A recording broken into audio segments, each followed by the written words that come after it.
ನಿಮಗೆ ಗೌರವ ಸಿಗದಿರಲು 5 ಗುಪ್ತವಾದ ಕಾರಣಗಳು. ಗೆಳೆಯರೇ, ಎಷ್ಟೋ ಸಲ ನಿಮಗೆ ಅನಿಸಿರಬಹುದು, ಜನರು ನಿಮ್ಮನ್ನು ಲೆಕ್ಕಕ್ಕೆ ತೆಗೆದುಕೊಳ್ಳುತ್ತಿಲ್ಲ, ನಿಮಗೆ ಪ್ರಾಮುಖ್ಯತೆಯನ್ನು ಕೊಡುವುದಿಲ್ಲ, ನೀವು ಮಾತನಾಡುವಾಗ ಯಾರೂ ಕೂಡ ಅಷ್ಟಾಗಿ ಗಮನ ಕೊಟ್ಟು ಕೇಳುವುದಿಲ್ಲ, ನೀವು ಜನರಿಗೆ ಎಷ್ಟೇ ಸಹಾಯ ಮಾಡಿದರೂ, ಎಷ್ಟೇ ಒಳ್ಳೆಯದನ್ನು ಮಾಡಿದರೂ, ನಿಮ್ಮಲ್ಲಿ ಒಳ್ಳೆಯತನ ಇದ್ದರೂ ಕೂಡ ಜನರು ಅದನ್ನು ನಿರ್ಲಕ್ಷಿಸುತ್ತಾರೆ ಎಂದು. ನೀವು ಅವರಿಗೆ ಸಂಪೂರ್ಣ ಸಹಕಾರ ನೀಡುತ್ತೀರಿ, ಸದಾ ಅವರ ಜೊತೆ ನಿಲ್ಲುತ್ತೀರಿ, ಆದರೆ ನಿಮ್ಮ ವಿಷಯ ಬಂದಾಗ ನಿಮ್ಮನ್ನು ಹಗುರವಾಗಿ ತೆಗೆದುಕೊಳ್ಳುತ್ತಾರೆ ಮತ್ತು ಇಲ್ಲಿಂದಲೇ ಶುರುವಾಗುತ್ತದೆ ನೋವು. ಆ ನೋವು ನಿಮಗೆ ಒಳಗೊಳಗೆ ಕಾಡುತ್ತದೆ. ಆದರೆ ಒಂದು ನಿಮಿಷ ಆಲೋಚನೆ ಮಾಡಿ, ಹೀಗಾಗಲು ಕಾರಣ ಸ್ವತಃ ನೀವೇ ಇರಬಹುದೇ? ನೀವೇ ನಿಮ್ಮ ಗೌರವವನ್ನು ಇತರರ ಸುಪರ್ದಿಗೆ ಕೊಟ್ಟಿರಬಹುದೇ?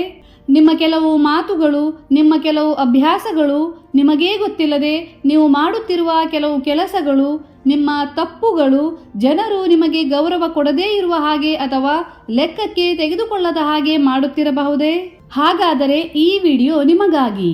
ಯಾಕೆಂದರೆ ಇವತ್ತಿನ ಈ ವಿಡಿಯೋದಲ್ಲಿ ನಾವು ತಿಳಿದುಕೊಳ್ಳೋಣ 5 ಆಳವಾದ ಕಾರಣಗಳ ಬಗ್ಗೆ. ಅವುಗಳಿಂದಾಗಿ ಜನರು ನಿಮಗೆ ಬೆಲೆ ಕೊಡುತ್ತಿಲ್ಲ. ನಿಮಗೆ ಬೆಲೆ ಸಿಗುತ್ತಿಲ್ಲ ಎಂದು ಎಂದಾದರೂ ಅನಿಸಿದಲ್ಲಿ ಈ ವಿಡಿಯೋವನ್ನು ಖಂಡಿತ ನೋಡಿ.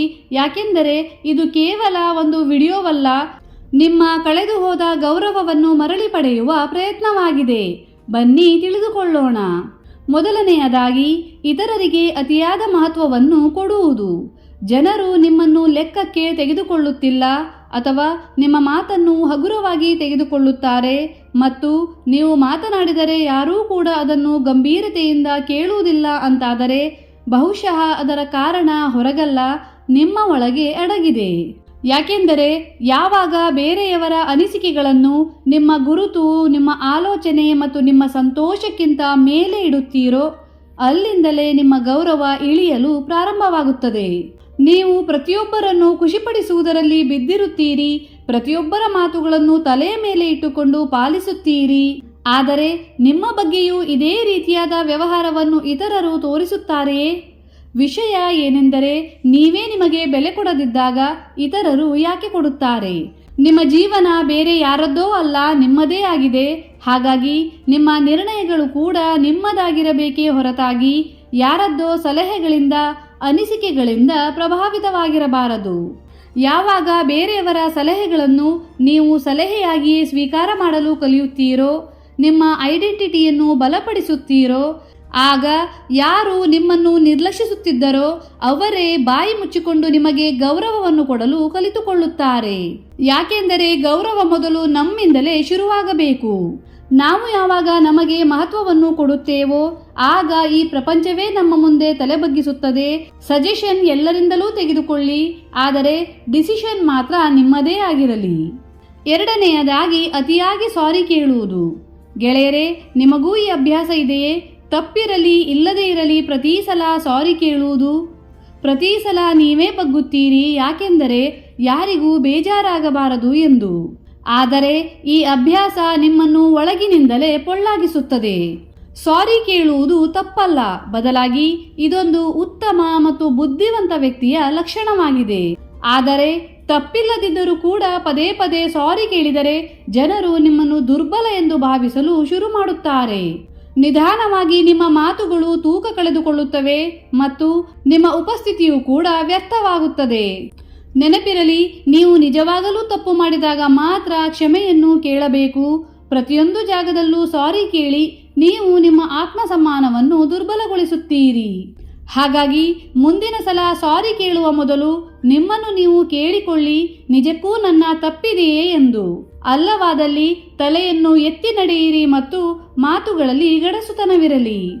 ಯಾಕೆಂದರೆ ಯಾವ ದಿನ ಕಾರಣವಿಲ್ಲದೆ ಬಗ್ಗುವುದನ್ನು ಬಿಟ್ಟು ಬಿಡುತ್ತೀರೋ ಅದೇ ದಿನ ಜನರು ನಿಮ್ಮನ್ನು ಹಗುರವಾಗಿ ತೆಗೆದುಕೊಳ್ಳುವುದನ್ನು ಬಿಟ್ಟು ಬಿಡುತ್ತಾರೆ. ಮೂರನೆಯದಾಗಿ, ನಿಮ್ಮನ್ನು ನೀವು ಕಡಿಮೆ ಅಂದಾಜು ಮಾಡುವುದು. ಅಂದರೆ ನಿಮ್ಮನ್ನು ನೀವೇ ಅಂಡರ್ ಎಸ್ಟಿಮೇಟ್ ಮಾಡಿಕೊಳ್ಳುವುದು. ಗೆಳೆಯರೇ, ನಿಮ್ಮ ಒಳಗೂ ಇದೇ ಆಲೋಚನೆ ಇದೆಯೇ? ನಾನು ಇತರರಷ್ಟು ಉತ್ತಮನಲ್ಲ, ಇತರರಿಗಿಂತ ಕೆಳಗಿದ್ದೇನೆ, ಅಥವಾ ನಾನು ಬಹುಶಃ ಇತರರಷ್ಟು ಸಮರ್ಥನಲ್ಲ ಎಂದು. ಹಾಗಾದರೆ ನಿಲ್ಲಿ, ಯಾಕೆಂದರೆ ಇದೇ ನಿಮ್ಮ ಆಲೋಚನೆ ನಿಧಾನವಾಗಿ ನಿಮ್ಮ ಗೌರವವನ್ನು ಮುಗಿಸುತ್ತದೆ.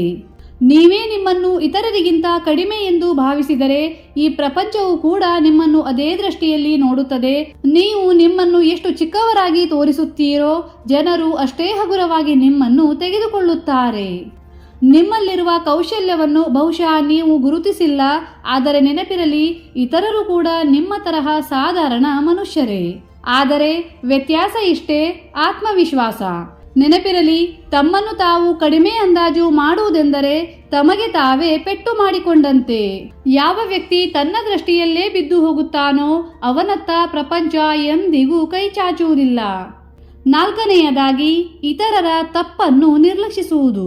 ನೀವು ಕೂಡ ಪದೇ ಪದೇ ಇತರರ ತಪ್ಪನ್ನು ನಿರ್ಲಕ್ಷಿಸುತ್ತಿದ್ದರೆ, ನಿಮ್ಮ ಅವಮಾನ ಮಾಡಿದರೂ ಸುಮ್ಮನಿರುವವರಾಗಿದ್ದರೆ, ನಿಮಗೆ ತೊಂದರೆ ಕೊಟ್ಟರೂ ಏನೂ ಹೇಳದವರಾಗಿದ್ದರೆ, ಸುಮ್ಮನೆ ಯಾಕೆ ಜಗಳ ಮಾಡಿಕೊಳ್ಳುವುದು, ಹೋಗಲಿ ಬಿಡಿ ಎನ್ನುವ ಮನೋಭಾವನೆಯವರಾಗಿದ್ದರೆ, ಇಲ್ಲಿಂದಲೇ ಶುರುವಾಗುತ್ತದೆ ನಿಮ್ಮ ಗೌರವದ ಅಂತ್ಯ.